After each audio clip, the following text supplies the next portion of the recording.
Welcome to Charles Dickens' A Brain on Fire, a series that digs deep into the life and works of one of the greatest novelists of all time.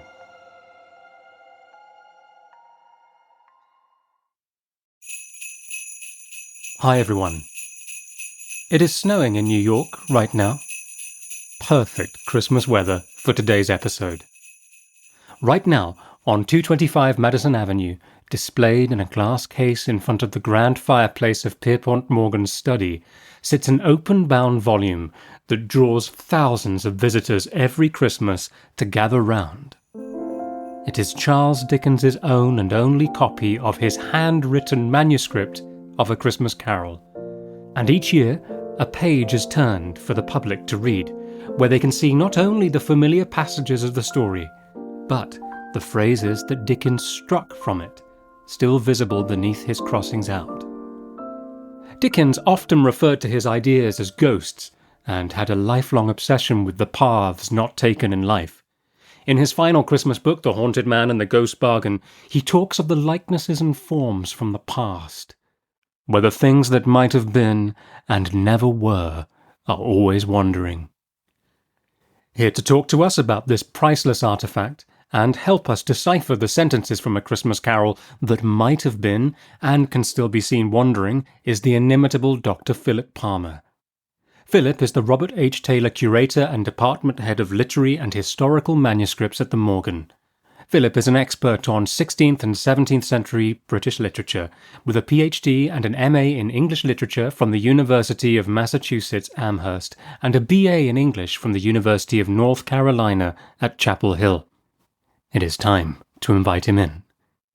Philip, hello. Welcome to Charles Dickens' A Brain on Fire, and a happy Christmas to you. I'm so thrilled to have you here. Thank you so much, Dominic. It's a real pleasure to be here. Thanks for inviting me. I'd love to talk about one of my favorite books at this time of year, of course.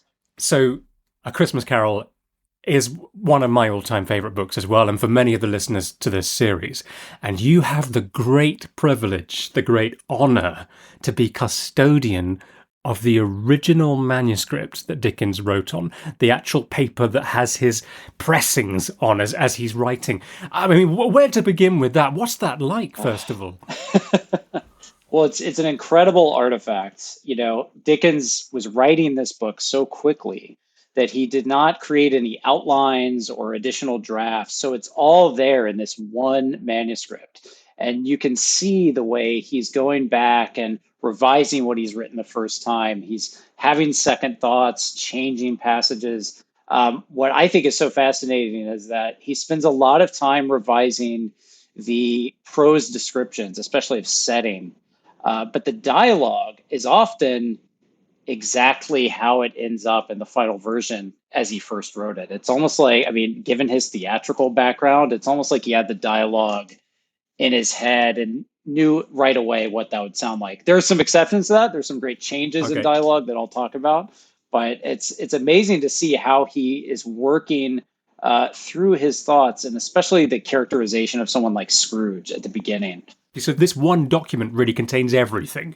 Everything is there. Wow. Obviously, we're dealing with one of the greatest writers in the English language here, but some of his first formulations, maybe the syntax doesn't work exactly right, or he had second thoughts about the phrasing, and you can see him actually vastly improving some of these lines that are now iconic. And I can give some examples, of course. Oh yeah, please do. Yeah. One of my favorites is early in the book, where he's talking with his nephew. And he says he's angry with people that are constantly saying Merry Christmas and that they should be buried with a stake of holly through their hearts, right? And he says he should, emphatically. And that's how the speech ends in the final version. But in the original manuscript, right after that, he says, I'm sick of Christmas. And it's just like a little too much, it's a little cheesy even, and he cut that. So that's something he removed. Also, the iconic phrase "bah humbug" is originally "Merry Christmas humbug," and you can see him crossing that out and adding "bah," in interlinearly right above the line. So I think it's amazing how some of these iconic phrases that are just part of the vernacular did not start off in that particular formula. And probably the most famous one is Tiny Tim was originally Little Fred, not Tiny Tim at all. So, and of course, the nephew ends up being named Fred in the final version. So, I think it's really fun to see these documents and kind of see that creative process, and that all of these writers are working hard at their craft and don't always get it right the first time. I mean, those examples are extraordinary. And are you still finding more? Because actually, I have been looking at it myself, trying to think, oh, ready for this chat. I want to talk about this bit. And I think, I can't read it.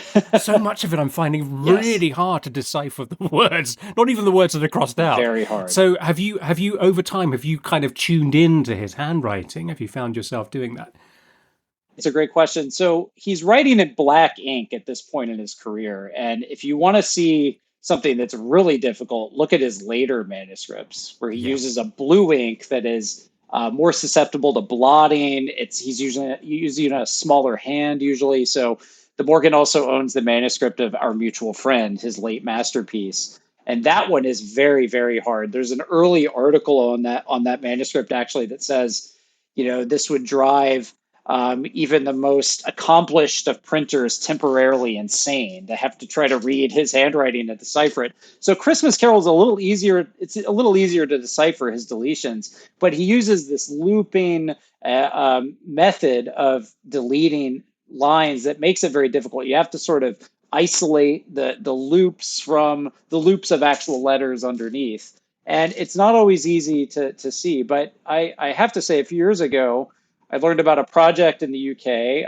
out of the Victoria and Albert Museum, in fact, in London, called Deciphering Dickens. And the point of this project was to go in with these manuscripts, most of which are at the V&A, and try to decipher those deletions. So we did a few different kind of transcribathon type events with them, with the Carroll manuscript to see what some of those deletions might be. But some I think will remain almost impossible to read. Others do emerge. I think one of the funny ones that's not very heavily deleted is on the very first page of the manuscript. In the final version, Dickens mentions Hamlet, the ghost of Hamlet's father, and as you know, in relation to the ghost of Jacob Marley and everything. And in the original manuscript, he goes on this long digression about Hamlet, about his sanity and how he's a big bother to his family and all these things. And it just greatly slows down the beginning of the story. And Dickens just kind of adds a huge box around that section with these hash marks deleting the whole thing. But because he didn't loop through all the words, it's still fairly legible. And I think that's one of those passages where it was a good idea to delete it, no doubt. Yeah, no, but it's nice. I'm looking at it right now, and you can sort of see it's spanning over about 4.5 lines, isn't it? Of just kind of just Exactly. gone. Yeah. Exactly. And in the reading version that Dickens prepared for himself to perform this text, he also deletes the digression on the dead as a doornail line and all that. So there are elements of the book that even the final version were of course removed in performance. Yeah. And Dickens would famously change what aspects of the book he included in the performance and would even sometimes dramatically close the book right before beginning to read, showing how much of this was in his head, which I love that. That's such a theatrical flourish, isn't it? It's brilliant. Exactly. So, when did you first encounter this manuscript, and what page are we on this year in 2025? So I started at the Morgan 6 years ago, and that was the first time I worked with the manuscript. It had been digitized already, but obviously we put this on display every year. And we're going to be at page 9 this year. We started just going through the whole thing 9 years ago. It's an easier process for our conservators. There's no guesswork about jumping around. And so page 9 begins mid sentence with the phrase Marley's face, which I love. So this is right when Ooh, that's it's very, it's perfect, right? yeah. It's right when Scrooge sees Marley's face in the knocker of his door, and then kind of keeps staring at it, and then it turns back into the knocker. So that's where it starts. We have him ascending the staircase up to his bedroom, and just kind of looking around and making sure everything is okay after that ghastly vision that he has. And I love that the page has a great part where it's talking about the candle he has, the inexpensive candle he's using to illuminate the passage up the stairwell. which is described as a dip. And a dip would have been a cheap version of a candle. And, Dickens says something like, Scrooge liked the dark because it was so cheap for him, Yes. to Yeah. not have to buy all these candles. So I really, the page we're on now, I think is a really fun one. Yeah, that's an excellent one. Gosh. The actual physical object itself. Yes. How do you turn the page? Literally, how do you turn the page and be really careful? Because I always imagine you have to wear white gloves and things, but apparently I understand that that's actually sometimes can be quite problematic because you might tear the page if you use gloves or. That's correct. That's correct. So yeah, I mean the use of white gloves still persists, I think, in most people's popular imagination of how rare books and manuscripts are handled.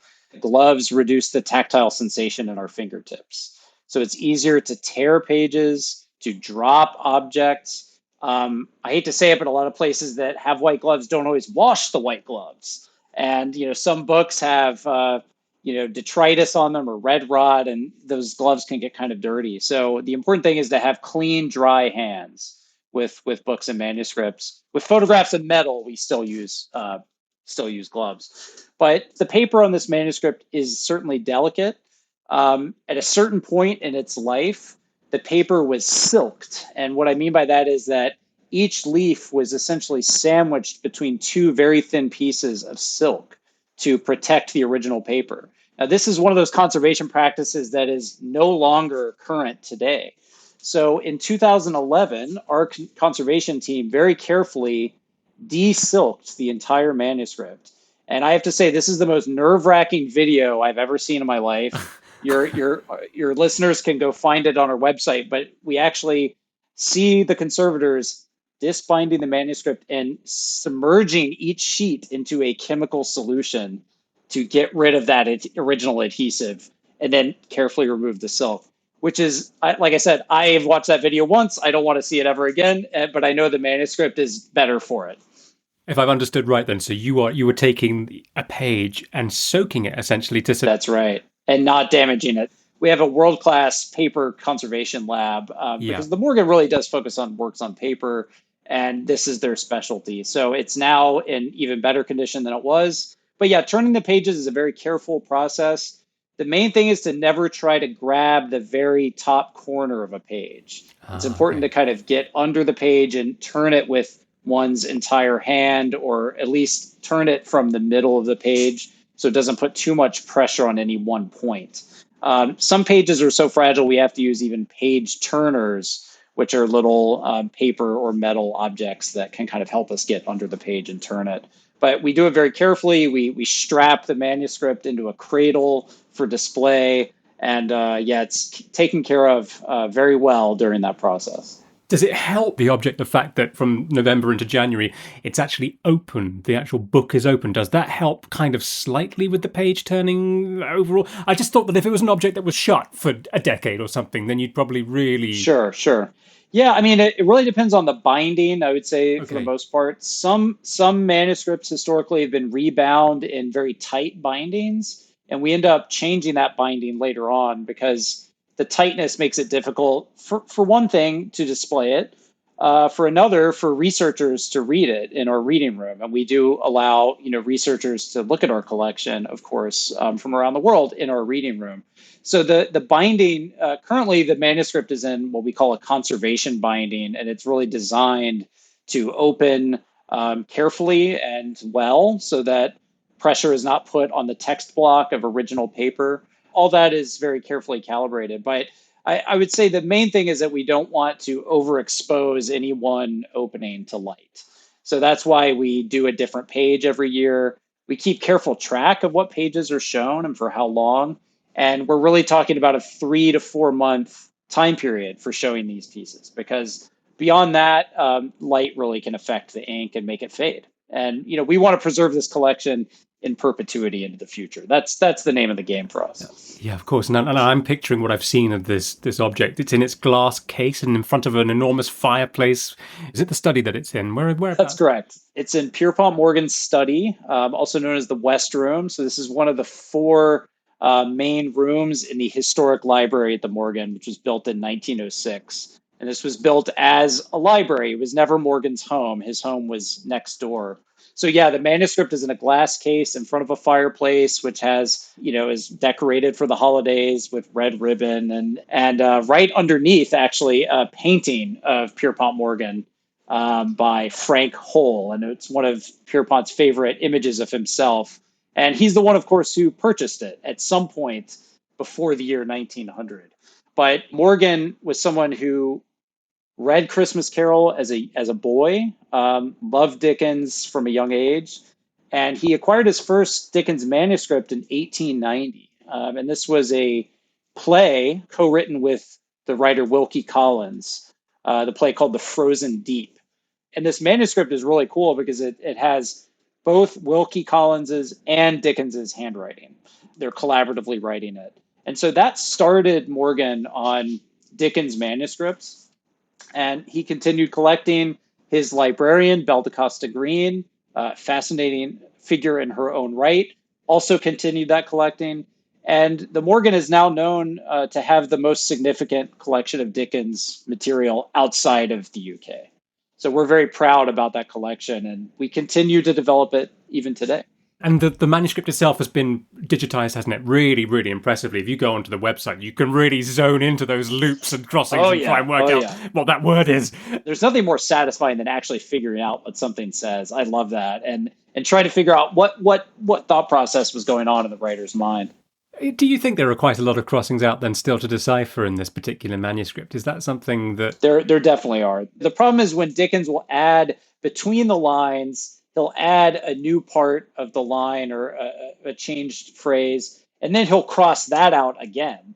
So you have like something written even smaller and then crossed out. Those are really hard to read. But some of them are, fascinating. If you'll indulge me, I have one that I really like. This is from the beginning. Oh, you tell us as many you've got. I'll have them all. Don't you worry. Okay, perfect. One I really like is at the beginning of the fourth stave with the ghost of Christmas yet to come. Yeah. And Dickens is clearly playing around with how this ghost should be introduced to the reader. So there are three versions that you can really detect in the manuscript. The first one reads as follows: "The phantom glided on and as gloomily approached." So that's the first version. It's a bit awkward syntactically with that comma after glided on. So he changes it to the following: "The specter slowly, silently, and steadily approached." So he's getting closer to the final version where there's this kind of gradual movement of the ghost mirrored in the syntax. But I think he crossed this out too because it's too alliterative. Specter, slowly, silently, steadily. It's a little too alliterative, I think, to my ear. And then he changes finally in the final version, at least in the manuscript, "The phantom slowly, gravely, silently approach." So retaining that same rhythm, but changing up, I think, the consonants at the beginning. And I think there's a bit of a pun, of course, there in gravely, which is a little touch of humor. Of course, this is a book that has a lot of great humor that is sometimes overlooked by readers, especially from Scrooge. But I think it's interesting to see how he changed that one little part of that sentence to introduce this important figure in the book. And then there's later in that same on the same page, I believe, he changes the way he characterizes the ghost. So the final version reads, "For in the very air through this spirit moved, it seemed to scatter gloom and mystery." What a great line. Originally, he said something like, "For there was a solemn majesty and gloomy dignity in its appearance." And this idea of the spirit having a majesty and a dignity is a really interesting characterization, and he ends up cutting that. And I don't know, it almost humanizes that spirit in a way that maybe is not as productive in this particular stave of the book. Makes him a bit too obvious, doesn't it? Yeah. A bit too obvious. And the finishing on the word mystery, I think, is much more effective, isn't it? I agree. Yeah. I really like that. As you were filling that in, I was following the manuscript and I couldn't get anything of what you just said, which just illustrates how hard it is to read it. So thank you for that. Of course, of course. And those high res images are really the key here is to zoom in Okay. and really stare at them. And transcription of manuscripts is such an interesting psychological phenomenon, and which is something I do a lot, of course, in my Mm. job. And sometimes manuscripts just look completely impenetrable in terms of the handwriting. And then one can leave the manuscript, though, maybe go have a coffee, go do something else, and then come back. And miraculously, it just jumps off the page as perhaps obvious. So I would love to talk with a neuroscientist at some point about like what happens in our brains with reading handwriting, because there are these moments of kind of these aha moments of recognition that sometimes need a little time to actually happen, which is Yeah. interesting. But zooming in is crucial. Dickens's handwriting is not extremely easy compared to some Yeah. 19th century hands, I have to say. But at least it's not 19th century German handwriting. That is the hardest handwriting, Okay. really, that Oh, that that exists, in my opinion. So, um, but some other good ones in that yep. same stave.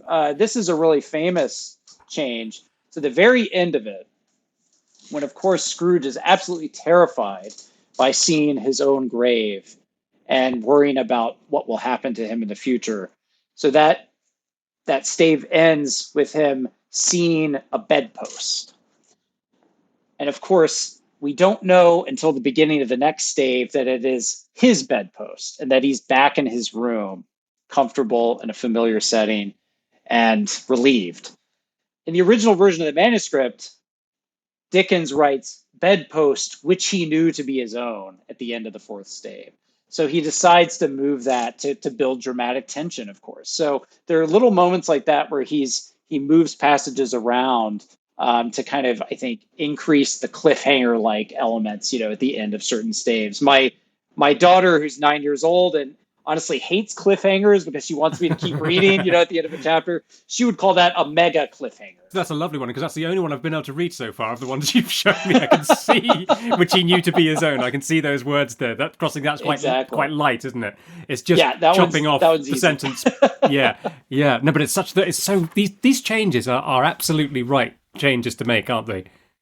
Oh yeah, I think so. I'm not looking at them and going, oh, I wish he'd kept that bit about Yeah.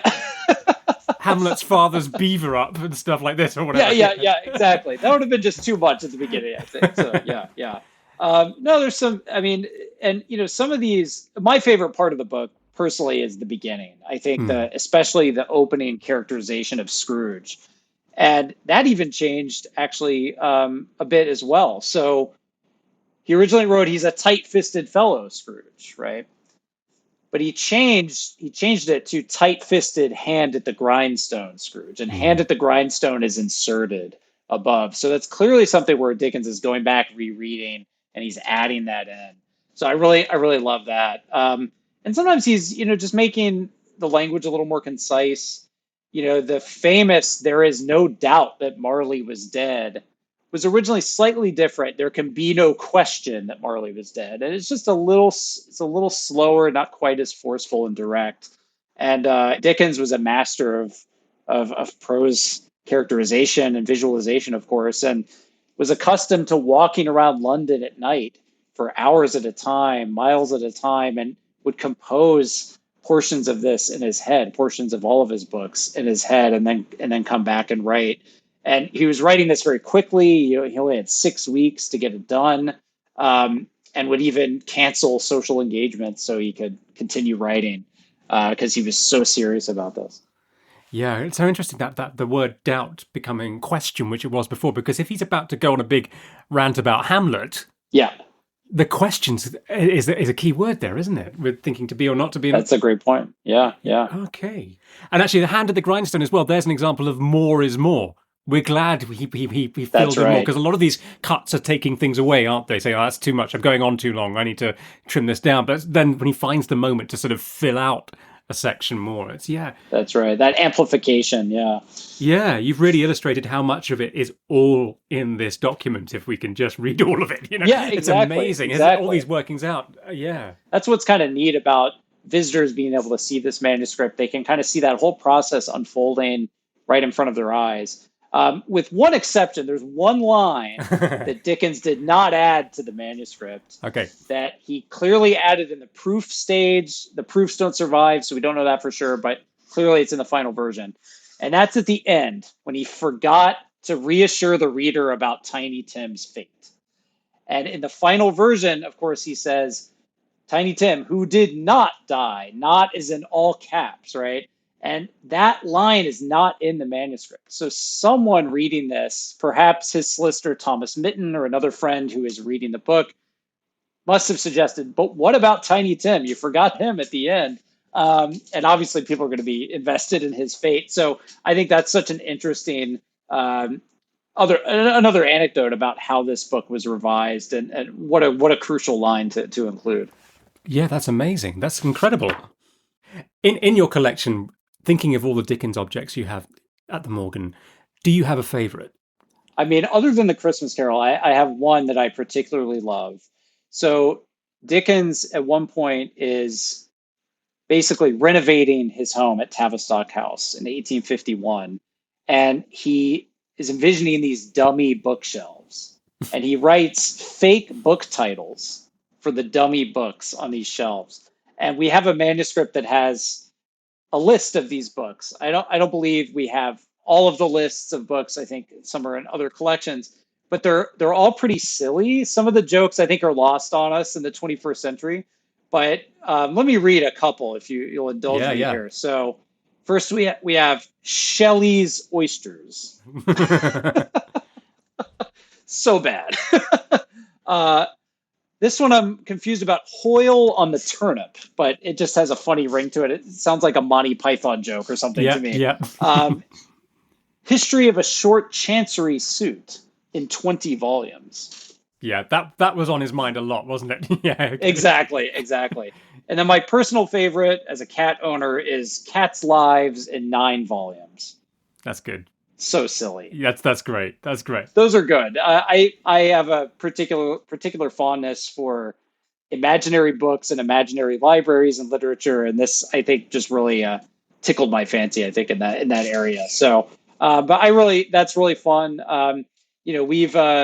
We've accumulated about 1,400 Dickens letters over the years. It's a great collection, and we love to share it with the world and share it with our researchers. And it's fun to keep developing this collection and interpreting it.